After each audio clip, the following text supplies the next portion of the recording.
नमस्कार, BPL news में आपका स्वागत है। दोस्तों, दिन भर की जो फटाफट ब्रेकिंग न्यूज़ निकल के आ रही है उत्तर प्रदेश से जुड़ी हुई 10 बड़ी खबर, उसको हम आपको बताएंगे। लेकिन उससे पहले अगर विधानसभा से जुड़ी हुई पल पल अपडेट चाहते हैं तो चैनल को सब्सक्राइब करें। दरअसल पहली बड़ी अपडेट निकल के आ रही है विधानसभा चुनाव से पहले क्या यूपी का होगा बंटवारा।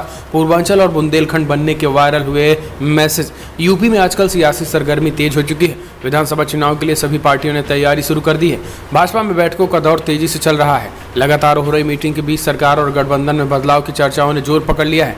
इन सब के बीच सोशल मीडिया पर यूपी के बंटवारों की खबर वायरल हुई है। कुछ लोगों का दावा है कि 2022 में विधानसभा चुनाव से पहले पूर्वांचल और बुंदेलखंड को अलग कर दिया जाएगा। यूपी में सूचना विभाग ने वायरल हो रहे इस मैसेज को खंडन किया है। सूचना विभाग ने फैक्ट चेक करते हुए ट्वीट किया है कि यूपी के बंटवारे की खबर सोशल मीडिया प्लेटफॉर्म पर वायरल हो रही है। यूपी की विभाजन को लेकर जताई जा रही आशंका निराधार है। सोशल मीडिया प्लेटफॉर्म पर भ्रामक खबरों का प्रसार करने वालों के खिलाफ उचित कार्रवाई भी की जाएगी। आपको बता दें कि पहले राष्ट्रीय संगठन महामंत्री वीएल संतोष का लखनऊ दौरा और उसके बाद प्रदेश प्रभारी राधा मोहन सिंह का राज्यपाल से मिलना, इसके बाद सीएम योगी का दिल्ली जाकर पीएम मोदी, अमित शाह और जेपी नड्डा से मुलाकात की घटनाओं ने अफवाहों को और बल दे दिया। हालांकि बीजेपी ने स्पष्ट किया कि यूपी में कोई बदलाव नहीं होने जा रहा है। प्रदेश सरकार के प्रवक्ता और कैबिनेट मंत्री सिद्धार्थनाथ सिंह ने कहा है कि आज तक कुछ लोग राजनीतिक खबरों की सनसनी बना रहे हैं, इससे जनता गुमराह होती है। उन्होंने कहा है कि एक मुख्यमंत्री पद को लेकर सोशल मीडिया पर तरह तरह की चर्चा चल रही है। इनका कहना है कि ऐसी खबरें कुछ देर के लिए बस ध्यान खींच सकती हैं, इनकी कोई उम्र नहीं होती है। उन्होंने कहा है कि इससे समाज का भला नहीं होता है। ऐसा करने वाले जान लें कि इससे कोई उन्हें याद नहीं रखेगा। इस तरीके की बातें हैं। सोशल मीडिया पे इस तरीके के पोस्ट वायरल हो रहे हैं जिसमें यूपी के 2 हिस्से में बांटे जाने की खबरें हैं। अगली अपडेट लेते हैं। जिला पंचायत अध्यक्ष चुनाव गुटबाजी खत्म करने को अखिलेश से मिले सपा नेता, मिला आश्वासन। जिला पंचायत अध्यक्ष चुनाव को लेकर मेरठ के सपा नेताओं में गुटबाजी का मामला पार्टी के राष्ट्रीय अध्यक्ष और पूर्व मुख्यमंत्री अखिलेश यादव तक पहुँच गया है। राष्ट्रीय अध्यक्ष ने सपा नेताओं से कहा है कि सभी एकजुट होकर भाजपा के खिलाफ लड़ाई लड़ो। जब बहुमत में पार्टी का प्रत्याशी है तो जीत होनी चाहिए। जिला अध्यक्ष राजपाल चौधरी ने कहा है कि अब कोई गुटबाजी नहीं है, सभी मिलकर चुनाव लड़ेंगे। सपा में वार्ड 6 की जिला पंचायत सदस्य सलोनी गुर्जर के अध्यक्ष प्रत्याशी घोषित होने के बाद सपा में गुटबाजी तेज हो गई थी। सलोनी गुर्जर को अतुल प्रधान गुट का प्रत्याशी माना जाने लगा है। इससे पूर्व मंत्री शाकिब मंजूर समर्थक नाराज हो गए थे। कुछ समर्थक जिला पंचायत सदस्य भाजपा के लिए जिला पंचायत अध्यक्ष प्रत्याशी गौरव चौधरी कुशौड़ी के पास भी पहुंच गए थे। फोटो भी वायरल हुई थी। इसमें दोनों नेताओं में गुटबाजी बढ़ गई थी। मामला राष्ट्रीय नेतृत्व तक पहुंच गया है। सपा नेतृत्व ने मेरठ के सभी नेताओं को लखनऊ बुलाया है। सपा जिला अध्यक्ष राजपाल चौधरी पोस्ट कोविड में कमजोरी और अस्वस्थता के कारण नहीं जा सके थे। पूर्व मंत्री शाहिद मंजूर और पूर्व विधायक योगेश वर्मा, पूर्व विधायक हाजी गुलाम मोहम्मद, सपा नेता अतुल प्रधान आदि जिला पंचायत सदस्यों के साथ लखनऊ पहुंचे थे। अगली अपडेट लेते हैं। प्रचार में आगे लेकिन कोरोना टीकाकरण में निकली पीछे योगी सरकार।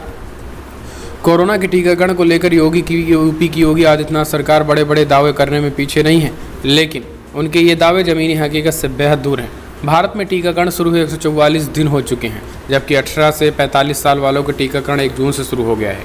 इस हिसाब से इस वर्ग के टीकाकरण अभियान में शुरू से ही 40 दिन पूरे हो चुके हैं। लेकिन यूपी की उन राज्यों में शामिल है जहां 15% से भी कम लोगों को कोरोना वैक्सीन की पहली डोज लगी है। ऐसे हाल बिहार और तमिलनाडु के भी हैं। आपको बता दें, यूपी में चल रही सियासी उथल पुथल के बीच अब और धीमी रफ्तार चल रही है। अगली अपडेट। पंजाब में चुनाव से पहले कैप्टन के खिलाफ नया मोर्चा। 25 साल बाद साथ आई बीएसपी और अकाली दल। पंजाब में अगले साल होने वाले विधानसभा चुनाव से पहले ही राजनीतिक दल तैयारियों में जुट गए हैं। कई दल पहले से ही गठबंधन बनाकर सत्तासीन कांग्रेस को चुनौती देने की तैयारी में है। इससे पहला नाम शिरोमणि अकाली दल का है और बहुजन समाज पार्टी। दोनों ही पार्टियां इस बार पंजाब में साथ ही सीएम कैप्टन अमरिंदर के नेतृत्व वाली कांग्रेस को चुनौती देती नजर आएंगी।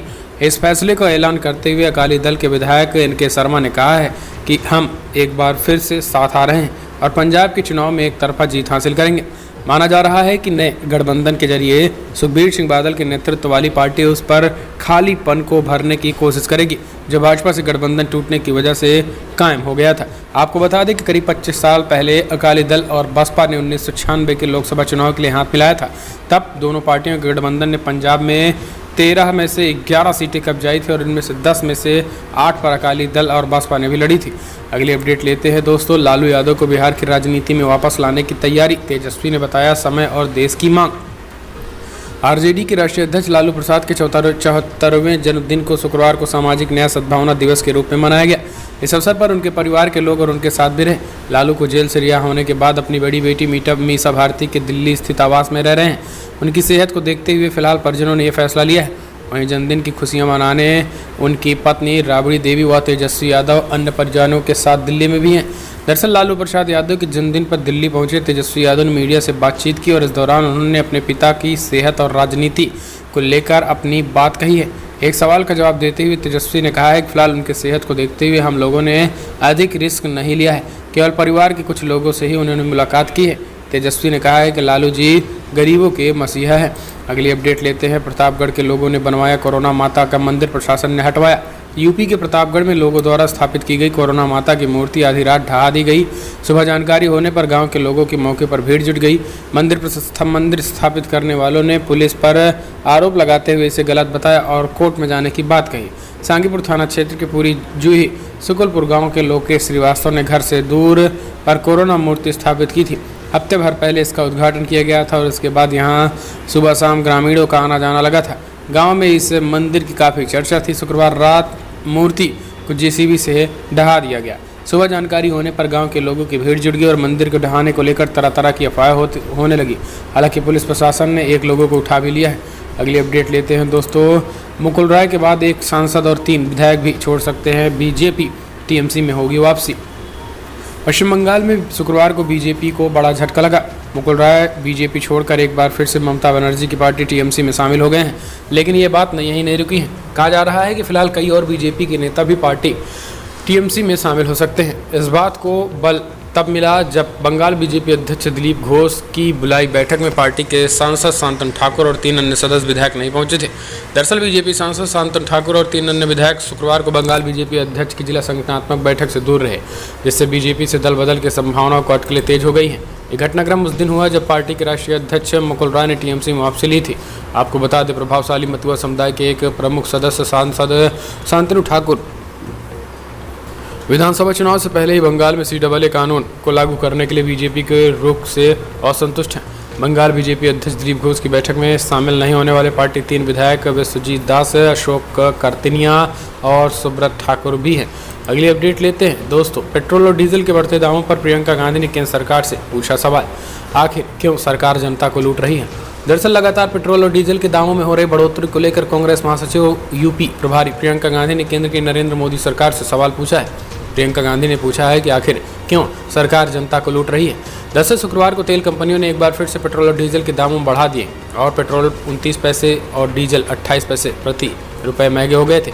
और इसी को देखते हुए पेट्रोल और डीजल के बढ़ते दामों को लेकर प्रियंका गांधी ने योगी और मोदी सरकार पर बड़ा हमला बोला है। तो दोस्तों, बड़ी अपडेट में आज इतना ही। चैनल को सब्सक्राइब करें। विधानसभा चुनाव की तैयारी और पल पल की अपडेट के लिए चैनल को सब्सक्राइब करें।